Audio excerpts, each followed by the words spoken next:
Hello friends, আমাদের চ্যানেলে আপনাদের স্বাগত জানাই। যারা চ্যানেলটিকে প্রথমবার দেখছেন তারা চ্যানেলটি অবশ্যই সাবস্ক্রাইব করে নেবেন এবং বেল আইকনটি দাবিয়ে দিবেন, যাতে চ্যানেলে দেওয়া সকল ভিডিওর প্রথম নোটিফিকেশন আপনাদের কাছে পৌঁছে যায়। তো চলুন শুরু করা যাক।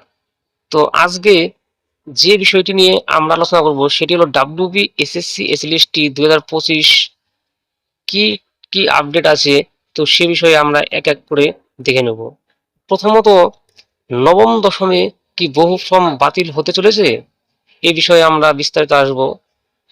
দ্বিতীয়ত, একাদশ দ্বাদশে ফাইনাল প্যানেল কবে নাগাদ বেরোতে পারে সে সম্পর্কে আমরা আসছি। তৃতীয়ত, ফ্রেশারদের কি সুযোগ অনেকটাই বেড়ে গেল।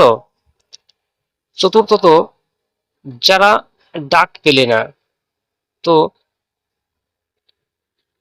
এই সম্পর্কে আমরা বিস্তারিত আসব।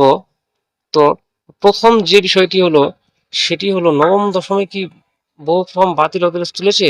হ্যাঁ, দেখো, একাদশ দ্বাদশে ভেরিফিকেশনে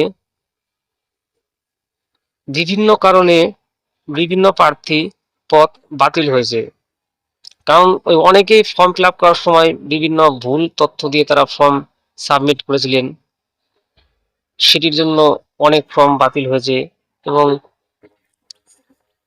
অনেকেই গ্র্যাজুয়েশন, পোস্ট গ্র্যাজুয়েশন, এমনকি বিএড এর মার্কশিট সার্টিফিকেটের ভুল তথ্য প্রদান করার জন্য অনেকের ফর্ম কিন্তু বাতিল হয়েছে। এবং এমন অনেক ক্যান্ডিডেট ক্যাটাগরি আপডেটের সুযোগ দেওয়া সত্ত্বেও তারা ক্যাটাগরি আপডেট করেননি, তো সেই সমস্ত কারণের জন্য অনেক প্রার্থীর কিন্তু ফর্ম বাতিল হয়েছে। এতে কিন্তু ফ্রেশারদের অনেকটাই সুযোগ বেড়ে যাবে। কারণ একাদশ দ্বাদশে যে পরিমাণ ফর্ম বাতিল হয়েছে, নবম দশমে কিন্তু সেটা 3 ডবল হতে পারে। এতে ফ্রেশারদের কিন্তু অনেকটাই সুযোগ বেড়ে যাবে।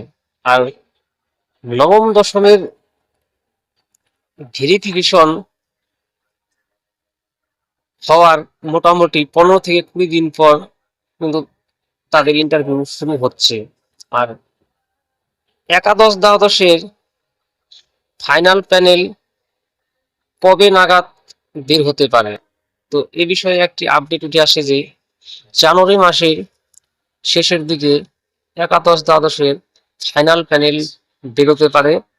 কারণ একাদশ দ্বাদশের নিয়োগ যতটা দেরি হবে, নবম দশমের ক্ষেত্রেও কিন্তু আরো নিয়োগ পিছিয়ে যাবে। তো একাদশ দ্বাদশের নিয়োগটা এই কারণেই আগে কমপ্লিট করে নিতে চাইছে যে যাতে নবম দশমে বহু ফ্রেশার ক্যান্ডিডেট যাতে চান্স পায়।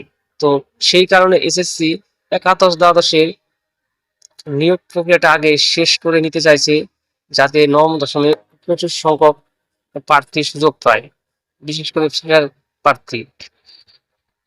আর যারা একাদশ দ্বাদশ ও নবম দশম উভয় ক্ষেত্রে যারা চান্স পেলেন না, তো তাদের ক্ষেত্রে এখন একটাই রাস্তা খোলা যে তারা সামনে আপার প্রাইমারি এক্সাম একটা হওয়ার প্রবল সম্ভাবনা আছে। কারণ এর আগে আমরা জানি যে কলকাতা হাইকোর্টে এসএসসি হলফনামা দিয়ে তারা জানিয়েছিল যে 2026 সালের 31শে মার্চের মধ্যে তারা আপার প্রাইমারি টেট নেবে।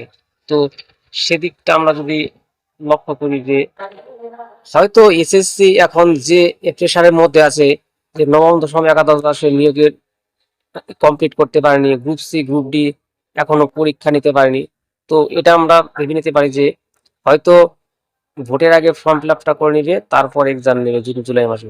আজ এই পর্যন্তই, থ্যাংক ইউ, ধন্যবাদ।